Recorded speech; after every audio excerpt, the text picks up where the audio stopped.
माने ओने जो पे हो पिया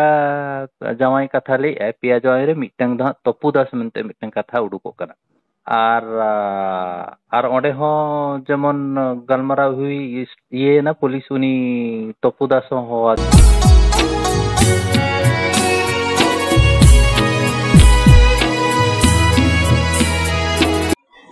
जोहार गे गते को इन शांति हेम्ब्रम और नवा आदिम मार्शल न्यूज रे सनाम को सगुन दाराम पे तो गते को तेहन और मिट्टी नवा वीडियो अगु कते हेज अकना जहां दो अब इंटरनेशनल ब्लॉगर लबु हांसदा साउते स्लोनी मुर्मू और साउते टापू दास बारे तेगे ना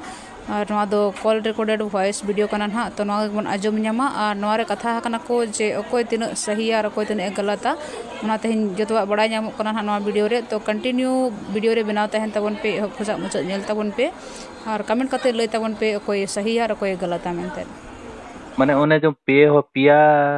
जावाई कथा ले पिया जावाई रे मिटंग दा तपु दास मेनते मिटंग कथा उडुको कना आर ओंडे हो जेमन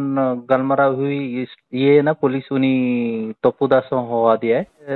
हे ना हे कते जहागे पुलिस तपु दास कुली की दिया और आबो को हो तपु दास सामना रे कुली की दिया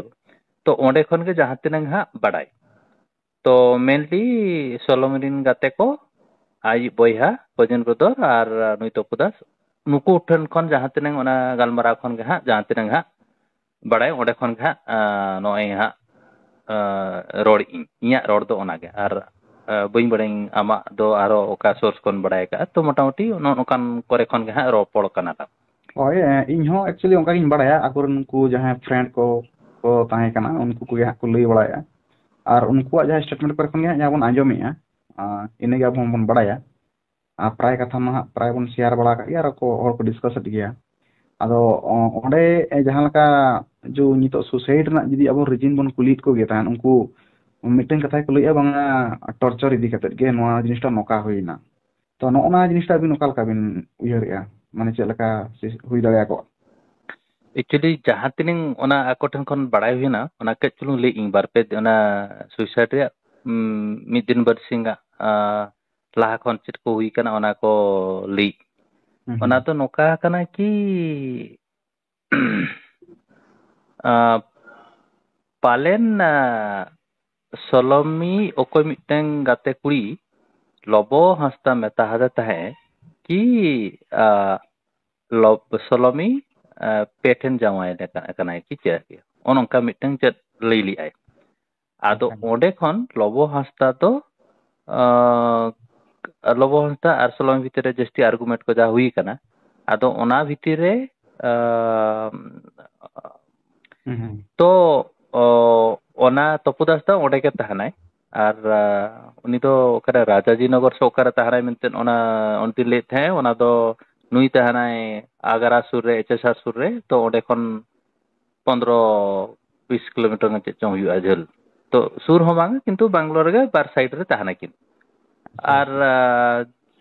किन दो चे चों ओको मिटन कॉमन फ्रेंड थ्रू ते चिने परिचय ओंका गे हा चिने परिचय दो ओंडे खन गे तापरे जहा के फ्रेंडशिप आदो आदो फ्रेंडशिप तो बई बड़ाई चलका फ्रेंडशिप किंतु ओन ओंका गे हा जहा ओनितना गलबरा खन ये ते चलका ते चिप नो ओना रिया आंसर ओंका गे ताहे उनी जहां कुड़ी गिद्रो हा माने लोबो को लिया दिया जे नुई नोका नोका जामाइलना माने उनी चिदा ओंका लिया दिया चेक खातिर जहां तुम कारण ताहे को जे नी दो सरी कथा लई सना के दिया से किन मित्र आर्गुमेंट के खातिर किन माने आजा मिति ओना बदला हाता वखा लई के सोका लका ओना निष्ठा ओंडे ओका लका को पुट किया ओना दो बाबू बड़ायो उनी ओकोई उनी सोलोमी गाते जहां सला सोलोमी खपरे हुई लेना तापरे उनी सोलोमी गाते लोबो फोन करते मेता दे ओना चेक लिगी लेके ओना दो बाबू बड़ायो जहां आदो उनी जहां ले आय को भितर रे जहां के आर्गुमेंट हुई कान थे आर्गुमेंट परे ओनी दिन आते ओना दो हा 11 माने नुई 12 तारीख बोंगाय ना 11 तारीख निंदा नुकिन अड़जुर खपरी कना किन लोबो और सोलोमी तापरे सोलोमी आते तपुदास फोन आकाव दिए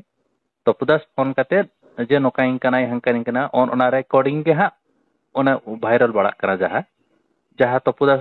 ठेन लई का जे नुई अड़जुर टॉर्चरिंग कना तो ओन ओडे हा लई का ओना दे 11 तारीख निंदा कथा तापरे तपुदास आते लोबोदास फोन आकाव दिए फोन काते मेताय कना ᱟᱢ ᱫᱚ ᱪᱮᱫᱟᱜ ᱱᱚᱝᱠᱟᱭ ᱠᱟᱱᱟᱢ ᱟᱞᱚᱢ ᱚᱱᱠᱟᱭᱟᱢ ᱟᱨ ᱛᱟᱯᱚᱨᱮ ᱞᱚᱵᱚᱫᱟᱥ ᱱᱩᱭ ᱢᱮᱛᱟᱭ ᱠᱟᱱᱟ ᱟᱢ ᱵᱩᱡᱷᱟᱹᱣ ᱢᱮ ᱡᱟᱦᱟᱸ ᱜᱮ ᱱᱚᱝᱠᱟ ᱵᱩᱡᱷᱟᱹᱣ ᱢᱮ ᱟᱫᱚ ᱢᱟᱱᱮ ᱚᱱᱟᱨᱮ ᱟᱵᱚ ᱞᱚᱵᱚ ᱦᱟᱸᱥᱫᱟ ᱦᱟᱸᱜ ᱞᱚᱵᱚ ᱦᱟᱸᱥᱫᱟ ᱛᱚᱯᱩ ᱫᱟᱥ ᱢᱮᱛᱟᱭ ᱠᱟᱱᱟ ᱟᱢ ᱵᱩᱡᱷᱟᱹᱣ ᱢᱮᱱᱛᱮ ᱵᱟᱭ ᱨᱟᱜᱟᱭ ᱢᱮᱱᱛᱮ ᱚᱸᱰᱮ ᱢᱟ ᱚᱱᱮ ᱠᱚ ᱞᱟᱹᱭ ᱠᱮᱫᱟ ᱛᱚᱯᱩ ᱫᱟᱥ ᱟᱨ ᱞᱚᱵᱚ ᱛᱟᱹᱠᱤᱱ ᱢᱟᱹᱠᱤᱱ ᱪᱮᱫ ᱞᱮᱠᱟ ᱠᱚᱱᱴᱟᱠᱴ ᱠᱤᱱ ᱛᱟᱦᱮᱸ ᱠᱟᱱᱟ ᱥᱮ ᱪᱮᱫ ᱞᱮᱠᱟ ᱦᱟᱸᱜ ᱦᱳᱭ ᱚᱱᱟ ᱨᱮᱭᱟᱜ ᱠᱚᱱᱴᱟᱠᱴ ᱢᱟᱲᱟᱝ ᱠᱷᱚᱱ ᱜᱮ ᱛᱟᱦᱮᱸ ᱠᱤᱱ ᱢᱮᱱᱛᱮ ᱱᱩᱭ ᱛᱚᱯᱩ ᱫᱟᱥ ᱢᱟ ᱞᱟᱹᱭ ᱠᱮᱜᱼᱟᱭ ᱟᱨ ᱵᱟᱹᱠᱤ ᱦᱚᱲ ᱠᱚᱦᱚᱸ ᱞᱟᱹᱭ ᱠᱮᱜᱼᱟ ᱠᱚ ᱟᱫᱚ ᱚᱱᱟ ᱫᱚ ᱯᱚᱨᱮ ᱛᱮᱞᱤᱧ ᱱᱚᱣᱟ ᱱᱚᱰᱮ ᱪᱤᱠᱟᱹᱭᱮᱱᱟ ᱠᱤ ᱱᱩᱭ ᱛᱚᱯᱩ ᱫᱟᱥ ᱞᱚᱵᱚ ᱦᱟᱸᱥᱫᱟ ᱢᱮᱛᱟᱭ ᱠᱟᱱᱟᱭ ᱠᱤ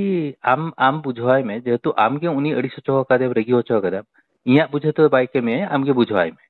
ᱛᱚ ᱚᱱᱠᱟ ᱢᱮᱱ ᱵᱟᱲᱟ ᱟᱫᱮᱭᱟ ᱛᱚ ᱚᱱᱟ ᱯᱚᱨᱮ ᱟᱫᱚ ᱩᱱᱤ ᱫᱚ ᱵᱟᱭ ᱯᱷᱳᱱ ᱟᱠᱟᱫᱼᱟᱭ ᱛᱟᱯᱚᱨᱮ ᱚᱱᱟ ᱯᱚᱨᱮ ᱱᱩᱭ ᱫᱚ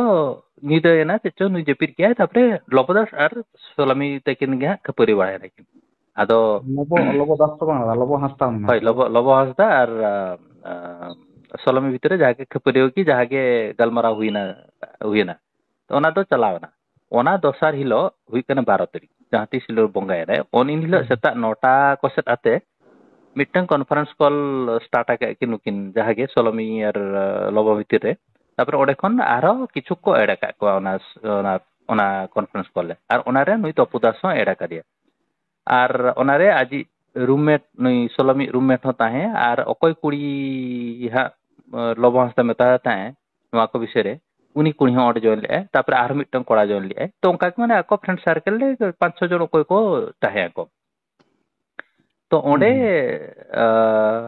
ᱩᱱᱤ ᱚᱠᱚᱭ ᱠᱩᱲᱤ ᱞᱟᱹᱭ ᱞᱮᱫᱼᱟᱭ ᱱᱚᱝᱠᱟ ᱩᱱᱤ ᱯᱨᱩᱵᱷ ᱞᱟᱹᱜᱤᱫ ᱛᱮ ᱢᱮᱛᱟ ᱫᱮᱭᱟᱭ ᱥᱚᱞᱚᱢᱤ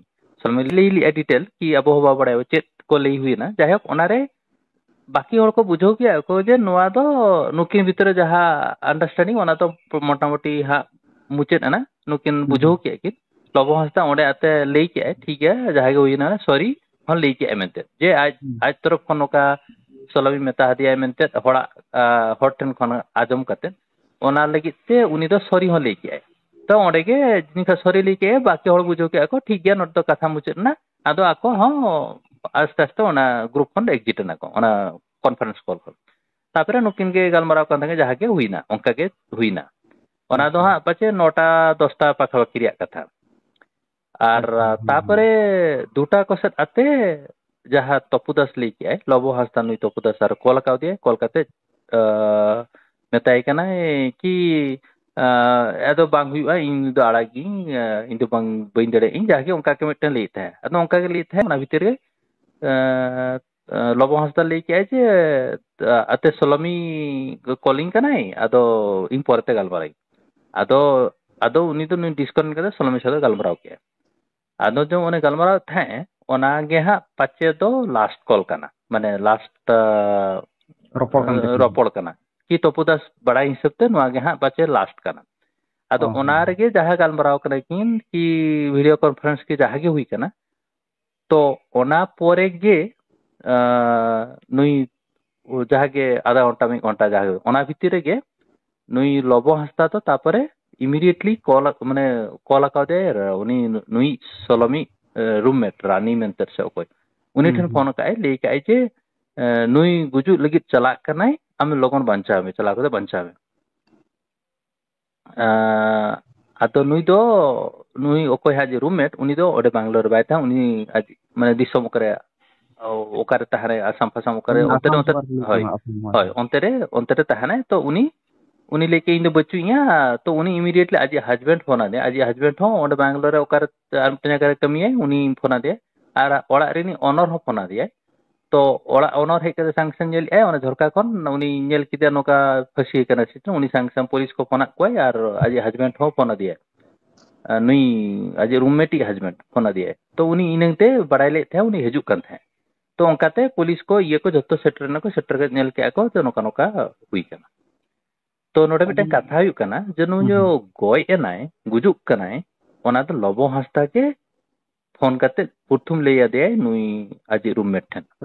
तो लबो हांसदा बड़ाय का आय कि उनी हुई दरे आकिन वीडियो कॉन्फ्रेंस ताहे किन कॉन्फ्रेंस नेल का लाइव नेल का आय कि गलमाराव तुलु जदि वीडियो कॉन्फ्रेंस बांग हुई कन रहो गलमाराव तुलुते हनी ले इन नोका इन हंका इन कते जहाले लई की आय तो ओना को लबो हांसदा जतो बड़ाय लेते आर की एटा में हताय मेनते होय होय तो तबेना से उनी सांग सांग हनी फोन आदि जे तू चलाव को बांचाव में तो जहागे उनका हुई ना तो नोटे तो हाँ लास्ट गलमराव की लास्ट आर्गुमेंट की जहागे हुई करते हैं उना तो लबो हंसता सलाह के हुई करते हैं और तापरे उना को हुई परे अते पुलिस जेहेतु नुई अजी रूममेटा ओड़ा रे ओना तो सोलमी तो ओडे बाय तान कान सोलमी तो किछु दिन हुई कना ओडे उचड़ लेनते ओना ओड़ा तो हताव ली आई अजी रूममेट ओकोय रानी मेंते उनी के हताव लेते तो जेहेतु रानी हो बाय तान नाय तापर अजी हस्बैंड ताहे आई बांग्लार आर बिने जगह रे ओकर ओडे हो इनंग तो तपुदास तापर परते होय तपुदास तेल का बड़ाय के उनी तो उनी रानी ओकोय अजी रूममेट उनी आर मिटन गुडी फोन देता है तिदा सी इनंग ते जतो टन कथा चलावना तो अजी roommate bang uni uni ar miteng kuri ten phone le uni kuri nui phone dia topudas ona pare hej na to to inang te jaha topudas lei ki ai ode to inang debi lobongsta police लोबोंस्ता contractor ताहलेन गया तो ना हुई ना उनी दिना कथा नका हुई कना जहां की इंसिडेंट हुई कना उनी दिना कथा onde aram di katha mati rakap kana one bike katha idi katet ko lei je bang no topudas ne gift kaw dia ar onde ma bon anjame ko je unku ona room ma ko sil ka ar jinis ko ma bako ma kana room nor bay mo kana je nyituma 6 mas hol bako tahen daria je to node pasi go je kana to ona uni jotona jinis ko siji ka ta bako mo kana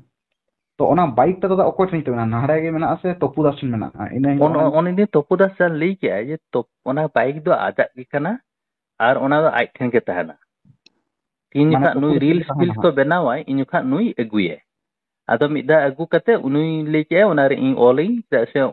सोलमी ओल कते ये कना आरा हुई देला के चुलुंग जनवा आजा कना मेनते आई जागे मत लई आई की जागे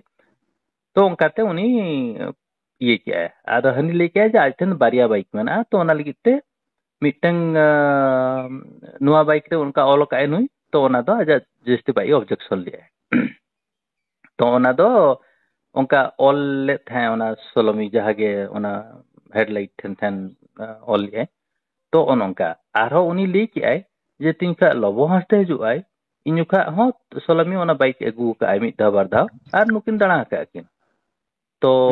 उनका बांग के लबोस्ता बाय बाय करे उनी हेज कना निखान नोडे दरा के किन तो नो बाइक हो इदी काय सोलमी इदी काय तो नका हुई कना आरो ले के जे खाली नो बाइक बांगा आरो मिटंग बाइक तंगाते तहना